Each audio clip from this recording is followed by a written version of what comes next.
بسم اللہ الرحمن الرحیم۔ السلام علیکم ناظرین، پروگرام میں خوش آمدید کہتے ہیں۔ آج وزیر اعظم پاکستان نے چیف جسٹس آف پاکستان کو 2 خط جو ہیں وہ ارسال کیے ہیں۔ پہلا خط جو ہے وہ وزیر آباد میں عمران خان صاحب کے کنوائے کے اوپر جو حملہ کیا گیا تھا، جس میں ایک شخص کی ہلاکت بھی ہوئی تھی، اس حوالے سے اس میں کہا گیا ہے کہ فل کورٹ جو ہے وہ بینچ بننا چاہیے، جوڈیشل کمیشن جو اس کی تحقیقات کرے۔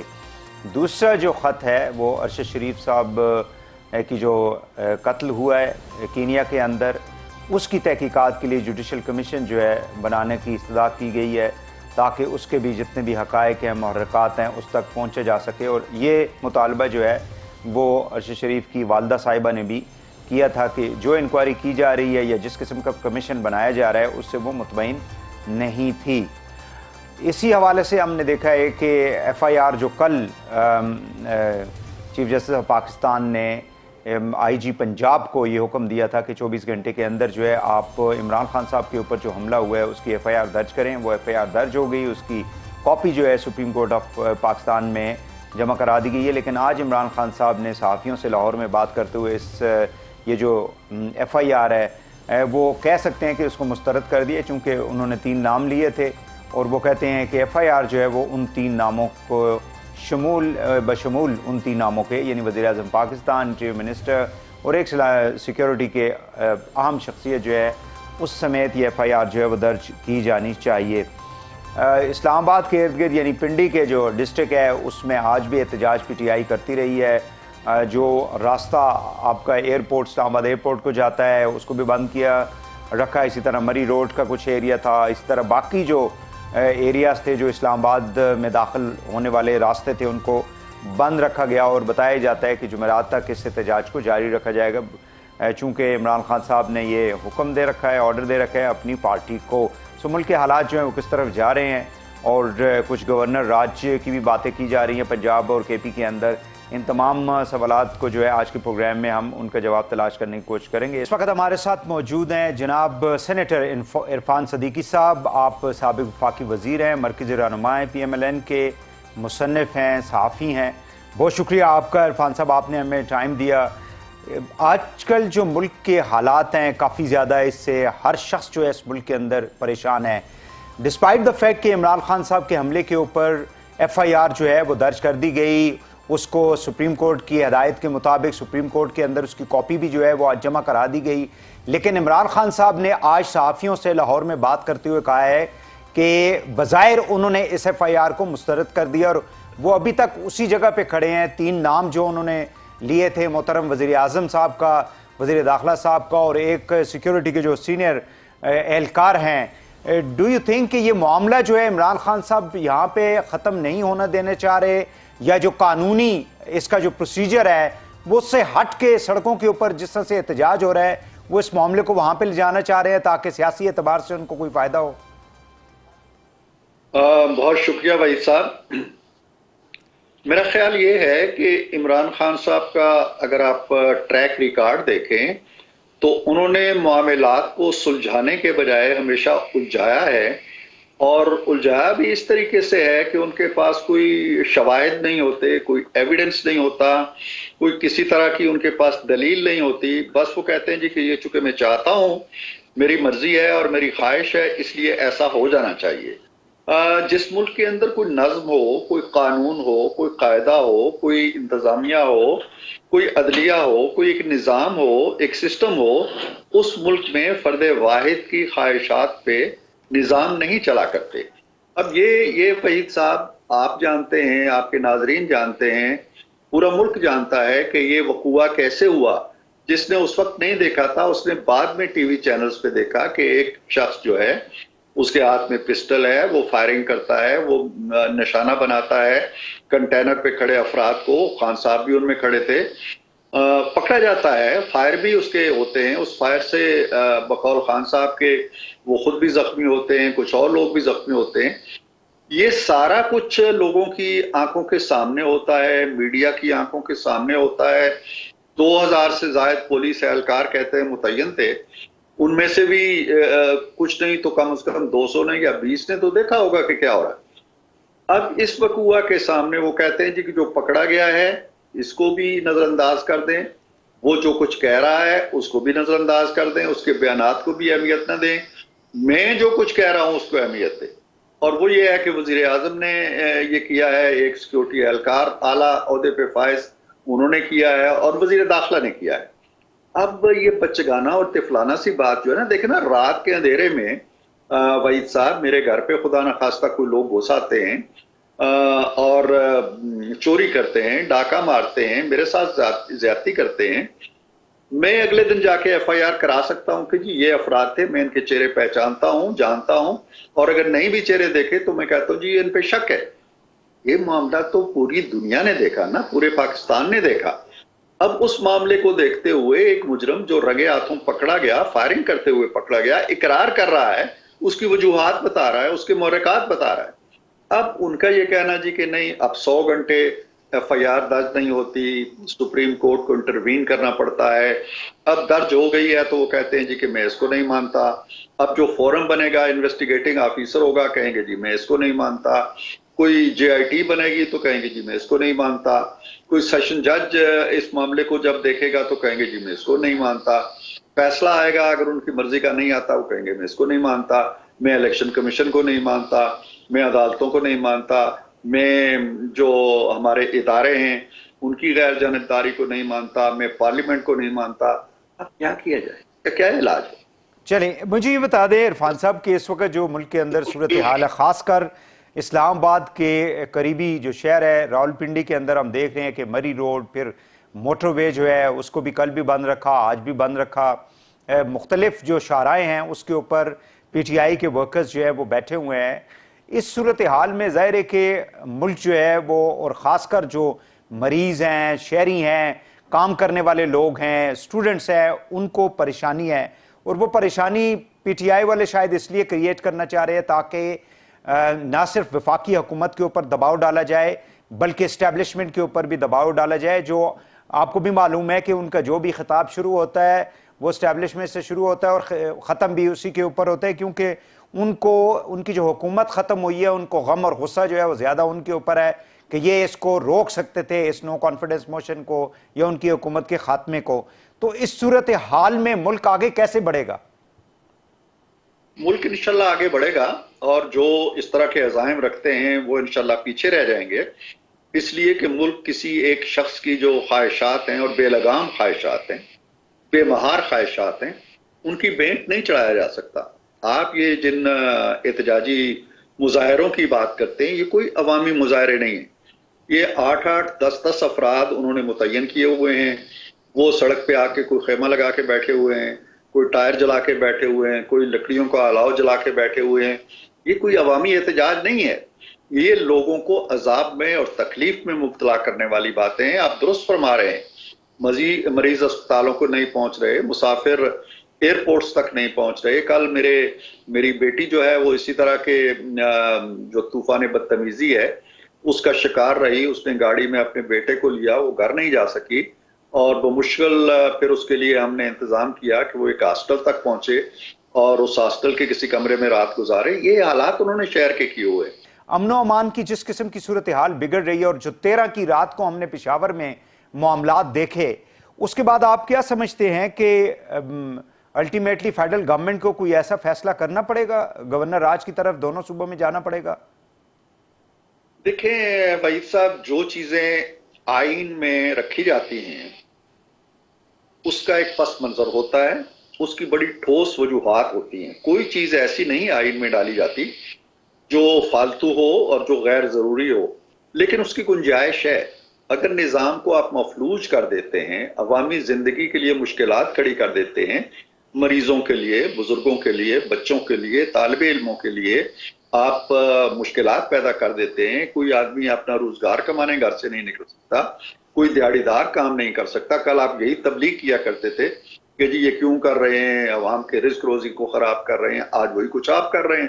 تو یہ نہیں ہونا چاہیے۔ انہیں ان کے عزائم اپنی جگہ ٹھیک ہوں گے، اقتدار سے نکلنے کے بعد ان کے دل پہ جو زخم آیا ہے گہرا وہ بھی ٹھیک ہوگا، لیکن اس سے پہلے بھی ایسا ہی ہوتا رہا ہے۔ اس سے پہلے تو ایوان وزیر اعظم سے یا وزیر اعظم ہاؤس سے وزراء اعظم کو ہتھکڑیاں لگا کے بھی گاڑیوں میں ڈال کے نکالا گیا ہے۔ آپ تو عزت کے ساتھ